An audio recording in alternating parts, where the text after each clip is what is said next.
단기 조정에 무서워서 본인의 확신을 가져가지 못했다. 네, 여러분 반갑습니다. 비트캐쳐입니다. 오늘 영상에서는 우리가 앞으로 이번 사이클에서 어떤 태도를 취해야 되고, 사이클은 이대로 끝이 날 건지 계속 될 것인지, 많은 분들이 최근 이 지루한 거진 3개월간의 조정장을 거치면서 또다시 이제는 진짜 시즌 종료고 고점이다, 탈출해라, 내려라, 이런 여론들이 또다시 형성이 되고 있습니다. 저희 캐쳐 커뮤니티 분들은 비트코인이 15K부터 100K를 넘기면서 역사적인 신고점을 갱신하는 동안 무려 5번의 조정을 견디고 여기까지 살아남으셨고, 많은 분들이 이때도 똑같았습니다. 이때도 이제는 진짜 끝이다, 날아간다, 시즌 종료다 했지만 결국에 비트코인은 결국 오뚜기처럼 살아남아서 역사적인 신고점을 갱신하고 역사적인 가격인 100K를 돌파해 줬습니다. 저는 이번에도 절대 다르지 않을 것이라고 생각합니다. 그리고 과거에 지난 2024년 1월달, 그리고 굉장히 길었던 조정인, 가장 고통스러웠던 지난 2024년 3월부터 10월까지의 기나긴 조정장, 이때의 여론이 어땠는지 한번 여러분들이 체크하시라고. 가장 많이 빠졌을 때 2024년 1월 23일입니다. 이때의 제 유튜브 댓글을 보시면 어떤 얘기들이 나왔습니까? 와, 이제 폭락 나온다, 어떡하냐, 너무 많이 빠져서 이제는 뺄 수도 없다, 어떻게 모은 돈인데 빠지는 건 한순간이네요, 개미들 이미 다 투자되어 있는데 뭘 줍줍 하라는 건지, 털리지 말라고 해놓고 고점에는 팔지 말라 해놓고, 어우 짜증나, 하락을 몸빵으로 버티라고 하시네요. 얼마 전에 오른다고 하지 않았냐, 떨어지고 있어요. 근데 어떻게 됐습니까? 이날 이후로 비트코인 어마어마한 상승을 하면서 39K에서 무려 72K까지 2배가 가까운 상승을 했습니다. 그리고 또 재밌는 사실, 과거에 기나긴 조정 장세에서 가장 크게 빠졌던 8월 5일 날짜의 유튜브 댓글을 한번 체크를 해보시면, 이때 8월 5일 날 여론이 어땠는지 한번 체크를 해봅시다. 도대체 얼마나 빠져야 이런 희망 고문 안 할까? 이제 다 털고 떠납니다. 오른다면서 배에 힘주다가 똥 나왔다,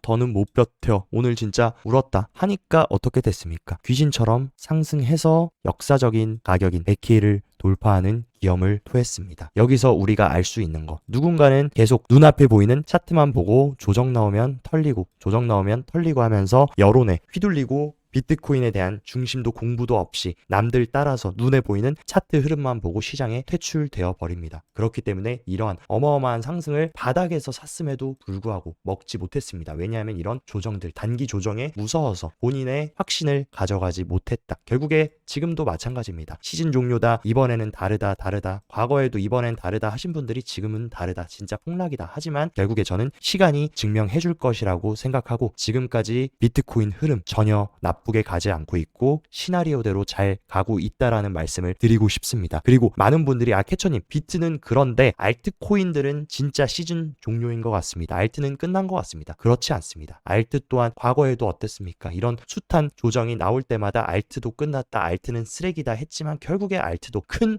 추세로 패러럴 채널로 보면은 상승 추세 안에 우리는 들어와 있습니다. 그리고 지금의 토탈 3 차트 시총 같은 경우도 과거에는 꿈도 못 꿀 알트 시총이다, 근데 이만큼이나 상승했는데 이 정도 조정 나왔다라고 해서 여러분들이 또 알트가 끝이라고 하면 또다시 시간이 지나고 알트 시총이 더 커지면서 채널 상단에 도달했을 때 이때를 그리워하실 겁니다. 그리고 여러분들이 꼭 아셔야 되는 팩트, 알트코인은 수익이 큰 만큼 하이리스크 하이리턴입니다. 당연히 변동폭을 굉장히 크게 가져가면서 조정을 동반해서 우상향을 한다. 그렇기 때문에 알트를 투자하실 때는 여러분들이 각오를 단단히 하시고, 큰 리턴을 먹으려고 했으면 큰 리스크도 감수를 하셔야 된다라는 사실 한 번 더 명심하셨으면 좋겠습니다. 반감기 이후의 과거 사이클 패턴과 현재 우리의 위치를 비교해보면, 물론 이번 사이클이 과거 사이클 상승폭에 비해서 현재 조금 느리고 답답한 것은 맞습니다. 하지만 결국에 우리는 반감기 이후 상승 패턴으로 잘 가고 있고 우리의 위치는 현재 여기입니다. 그렇기 때문에 아직도 우리의 갈 길은 더 남아있다라는 거. 지금 전체 레이스의 60%, 65% 왔습니다. 남은 35%, 40%까지 잘 완주하셔서 결승전을 통과하시고 여러분들이 원하는 부의 계층 이동, 부의 재분배 사이클에 낙오되지 않으셨으면 좋겠습니다. 그리고 실제 현재 지금 비트코인의 발목을 잡고 있는 거는 비트코인의 펀더멘탈이나 내부적인 이슈가 아니라 결국에 트럼프의 관세, 인플레이션의 영향으로 매크로의 영향을 받고 있을 뿐입니다. 트럼프가 이번에 또 미국으로 수입되는 모든 철강과 알루미늄에 25% 관세 부과하겠다라고 폭탄 발언했는데 제가 뭐라고 말씀드렸습니까? 트럼프의 관세 정책은 그저 정치적인 압박 용도일 뿐이다. 예외 없다고 얘기해놓고 호주한테는 철강 관세 면제를 고려하겠다. 왜냐하면 미국 흑자를 감안해서 미국한테 유리한 조건만 제시하면 트럼프는 언제든 완화적으로 마음을 열어줄 사람입니다. 그렇기 때문에 여러분들이 너무 극단적으로 트럼프가 어떻게 할지 모르고 트럼프가 전 세계 관세 때려서 무너져 내릴 거다 이렇게 보기보다는 트럼프가 원하는 것만 잘 악수하면서 들어주면 트럼프는 얼마든지 이 관세에 대한 리스크를 풀어줄 수 있는 사람이라는 거. 이번 트럼프 행정부 내내 관세에 대한 얘기들이 나올 겁니다. 그때마다 이 트럼프의 관세 협상 방식에 대해서 꼭 머리에 각인하시고 이번 사이클 대응하셨으면 좋겠습니다. 그리고 가장 중요한 암호화폐 시장에 발목을 잡았던 SEC가 완전히 환골탈태를 해버렸습니다. SEC가 이번에 법원에 과거 바이낸스 소송을 했던 것을 일시 중단해달라고 SEC가 요청을 했다. 게리 겐슬러가 SEC 위원장이었을 때는 꿈도 못 꾸던 그런 일들이 지금 새로운 트럼프 행정부 SEC 관할 안에서는 이루어지고 있습니다. 실제 마크 우에다 체제 아래 SEC가 가상자산 업계에 대한 입장을 바꾸는 첫 사례다. SEC와 바이낸스는 2달 뒤 소송의 추가 연장 여부를 결정한다. 여기서도 소송이 기각된다라고 하는 거는 이제 암호화폐 우리는 괴롭히지 않을 거고 친화적으로 협력해서 혁신 추진할 수 있게 하겠다라는 강력한 의지를 바이낸스 소송 일시 중단 요청해서 우리가 확인할 수 있었고 미국의 지금 가상자산 입법은 속전속결로 가고 있습니다. 그에 따라서 한국도 지금 뒤처지면 안 된다. 빠르게 지금 입법해야 된다. 이런 의견들이 계속해서 나오고 있고 미국은 심지어 통화감독청 OCC 청장 직무대행에도 친가상자산 인사를 임명했습니다. 미국의 핵심적인 모든 규제 기관 직무대행 혹은 헤드가 모두 친가상자산 인사라고 하면은 2025년에 암호화폐 시장에 대한 규제 틀이 친화적으로 가겠습니까? 나쁜 쪽으로 가겠습니까? 그거는 물어보나 마나한 질문입니다. 통화감독청 선정된 로드니 후드는 과거 가상자산에 대해서 우호적인 발언을 많이 했고 또 재밌는 거는 여기서 끝나는 게 아니라 OCC뿐만이 아니라 CFPB에서도 친암호화폐 정책을 강화할 가능성이 높아지고 있다라고 합니다. CFPB는 어떤 기관이냐? 소비자 금융 보호국입니다. 이 소비자 금융 보호국은 미국의 1위 거래소 코인베이스 소비자 불만 접수 시스템에서 가장 많은 신고를 수렴했고 암호화폐 시장을 공격했던 그런 기관입니다. 근데 CFPB가 트럼프 행정부 속에서 존폐 위기에 빠졌고 공화당은 지금 CFPB 역할을 축소하려는 움직임. 암호화폐에 친화적인 위원들 다 앉혀놓고 암호화폐에 지금 회의감을 가지고 있는 기관들은 다 없애버리려고 한다. 이것이 시사하는 바가 무엇이겠습니까? 그리고 돈나머니 캐시우드 같은 경우는 최근 머스크가 정부 효율성 부서 도지에 재무부 블록체인 기술 도입을 하자라는 얘기를 했는데 여기에 적극적으로 찬성한다는 찬티를 보내줬고 정부 지출 절감을 위한 다양한 방안을 모색 중에 있고 블록체인 기술이 주목받고 있다. 미국 재무부에서 블록체인 기술 쓴다는 거 뭡니까? 암호화폐 산업 성장시키고 육성하고 미국의 재무부조차 블록체인 기술을 활용하면 이 시장이 이대로 끝나겠습니까? 아니면 더욱더 커지고 성장하고 확장되겠습니까? 그리고 우리들의 스트래티지 형님은 또다시 비트코인 매수를 암시했는데 곧바로 7,633개의 비트코인을 추가 매수하면서 벌써 47만 8,740개의 어마어마한 비트코인을 보유하고 있고 일본의 스트래티지라고 불리는 메타플래닛 또한 스트래티지와 똑같은 방식 382억 원 규모로 회사채 발행해서 빚내서 비트코인 추매합니다. 왜냐하면 메타플래닛은 비트코인 매수한 이후로 주가가 어마어마하게 상승했다. 마치 마이크로 스트래티지가 어마어마한 상승을 했던 것과 같은 효과를 받기 때문에 올해에도 계속해서 돈만 생기면 비트코인을 매집하려는 기업들이 늘어나고 있습니다. 그리고 일본의 게임사 구미 또한 10억의 너치의 비트코인을 매집할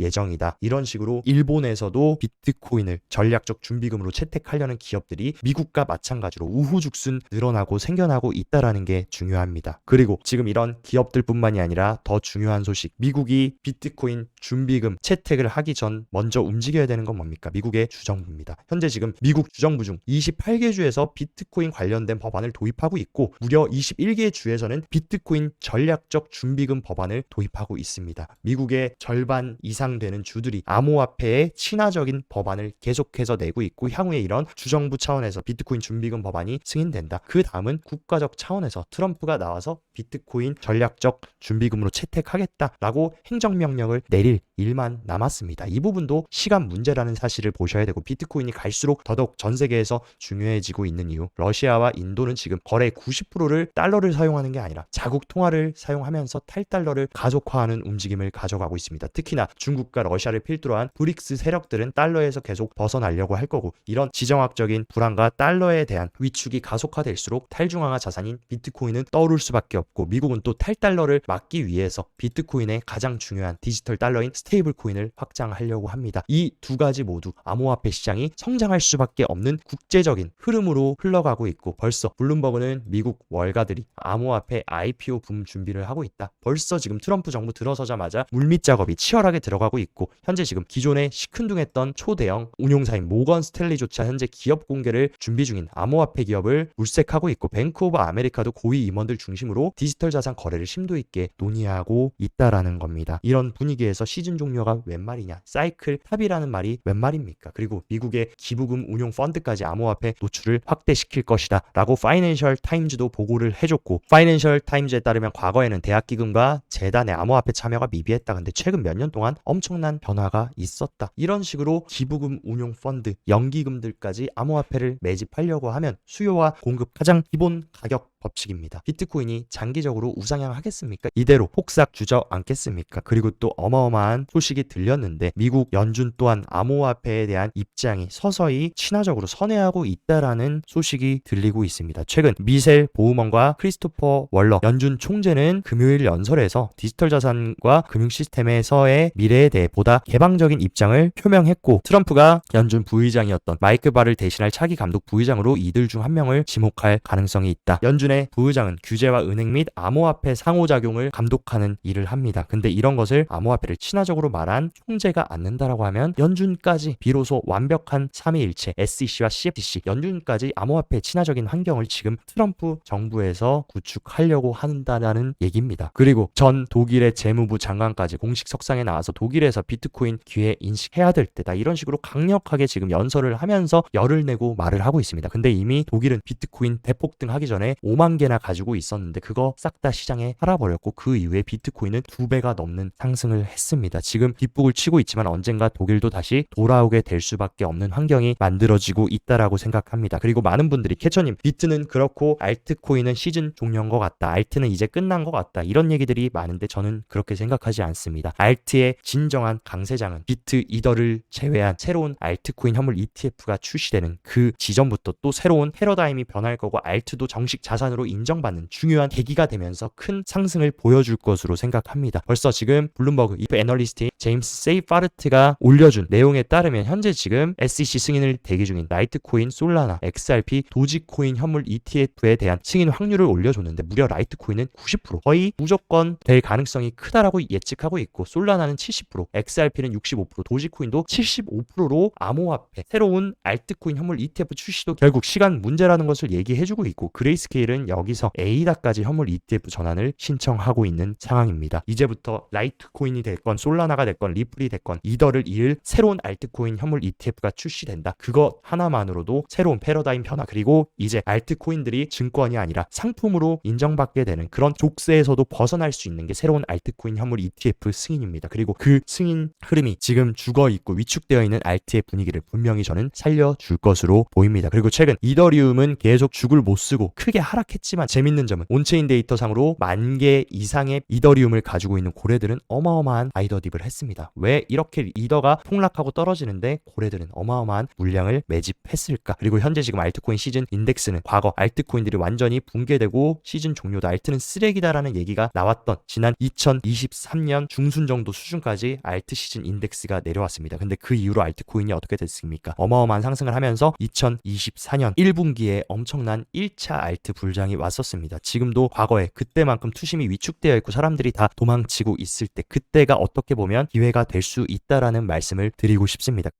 그리고 또 재밌는 사실은 비트코인이 굉장히 긴 횡보를 하면서 지지부진하게 박스권을 만들고 개미를 털고 있는 와중에 미국 장외거래 OTC 데스크에서는 비트코인이 계속해서 줄어들고 있다. 이 얘기는 기관 혹은 고래들은 장외시장에서 비트코인을 계속해서 축적하고 매집하기 때문에 OTC의 물량이 계속 줄어들고 있다라는 것을 시사하고 있고, 이제 장외시장에는 14만 비트코인밖에 안 남아있는 상황입니다. 지금 이 상황에서 마이크로 스트래티지가 계속해서 매수하면 장외시장의 비트코인도 고갈되게 되고, 또한 미국의 지금 주정부 차원에서도 비트코인 전략적 준비금 채택 법안을 냈고 곧 승인이 될 가능성이 큰 상황에서 미국 주정부 차원에서도 비트코인 매입을 하기 시작하면 비트코인의 수요는 더더욱 늘어날 것이고 공급은 계속해서 줄어드는 현상이 나올 수밖에 없습니다. 그리고 이 지지부진하고 변동성 있는 시장 속에서도 미국 기관의 수요라고 볼 수 있는 코인베이스 프리미엄 계속 양수를 유지하면서 누군가는 던지고 팔고 도망칠 때 미국의 기관들은 계속해서 줍줍하면서 주워 담고 있다라는 사실, 그리고 주간 디지털 자산 유입 데이터를 보면 5주 연속으로 계속해서 디지털 자산 펀드로의 유입이 들어오고 있다라는 거. 많은 분들이 이제 끝이다, 시즌 종료다라고 하지만 기관들은 이제 시작이라고 인식하고 있다라는 것을 우리가 여기서도 한번 볼 수 있습니다. 그리고 비트코인 해시레이트의 흐름 같은 경우, 해시레이트는 큰 흐름에서 비트코인과 괴를 같이 하는 특성을 가지고 있습니다. 근데 해시레이트가 계속해서 올타임 하이를 갱신한다. 비트코인 흔들리고 조정 나오든지 간에 채굴자들은 너도 나도 조금이라도 비트코인 쌀 때 더 많이 채굴하기 위해서 어마어마한 경쟁을 하고 있고, 채굴자들이 이렇게 경쟁하는 이유는 뭐겠습니까? 지금 싸게 잘 채굴을 해놓으면 비트코인 나중에 더 크게 상승할 거고, 이 상승한 비트코인 팔아서 수익을 내려는 게 바로 채굴자들이다. 그걸 알기 때문에 너도 나도 지금 100K 이하에서 비트코인을 더 많이 채굴하기 위해 경쟁을 하고 있다. 펀더멘탈은 더욱더 강력해지고 있습니다. 그리고 비트코인 15K부터 지금 이 100K까지 돌파하는 구간 동안 저희 캐쳐 커뮤니티 가족분들은 저와 함께 이 게임을 여러 번 해봤습니다. 벌써 이 게임을 지금 5번도 넘게 했는데 여기서 털려 나가실 겁니까? 아니면 또다시 잘 버티셔서 새로운 역사적 신고점 110K, 150K, 200K까지 가는 그 남은 2차 랠리를 온건히 다 취하시겠습니까? 지금이 굉장히 중요한 시기라는 것을 꼭 명심하셔야 되고, MVIV Extremes 온체인 데이터 같은 경우도 과거 사이클 탑 부분에는 언제나 MVIV가 어마어마하게 과열이 되고 나서 사이클이 종료가 됐습니다. 근데 지금 2025년에 MVIV 익스트림은 과거의 고점과 비교해서는 비교할 수 없을 만큼 지금 아직도 저평가되어 있는 구간이고 훨씬 더 광기가 들고, 아무도 비트코인 시즌 종료 안 된다, 비트코인 무적이다, 비트코인은 최고다, 이런 얘기들이 나올 때가 우리가 매도를 고려해야 될 때지, 지금처럼 시즌 종료 얘기가 난무하고 또다시 기관론이 팽배할 때는 과거 이 게임을 해봤기 때문에 압니다. 또다시 좋은 저가 매수 기회가 우리 옆에 존재한다라는 사실. 그리고 이번 사이클에 시장이 들어오신 분들 분명히 저는 많을 것이라고 생각합니다. 하지만 저는 2017년 사이클, 2021년 사이클을 온전하게 다 정주행했던 사람으로서 지금 정도의 조정은 사실 과거에는 조정도 아니었다라는 거. 과거에 2017년 사이클은 이런 식으로 39%, 40% 알트가 아닙니다. 비트코인이 반토막 나는 조정을 견디고 역사적인 고점을 갱신했었고, 무려 2021년 사이클 같은 경우는 상승 사이클 속에서 알트가 아니라 비트코인이 거진 70%에 가까운 하락을 하고, 이런 식으로 50%에 가까운 하락을 하면서 사이클 고점을 찍고 시즌이 종료됐다. 지금은 해봐야 가장 많이 빠졌었던 게 지난 2024년 8월 해봐야 30% 빠진 겁니다. 이것들을 견디고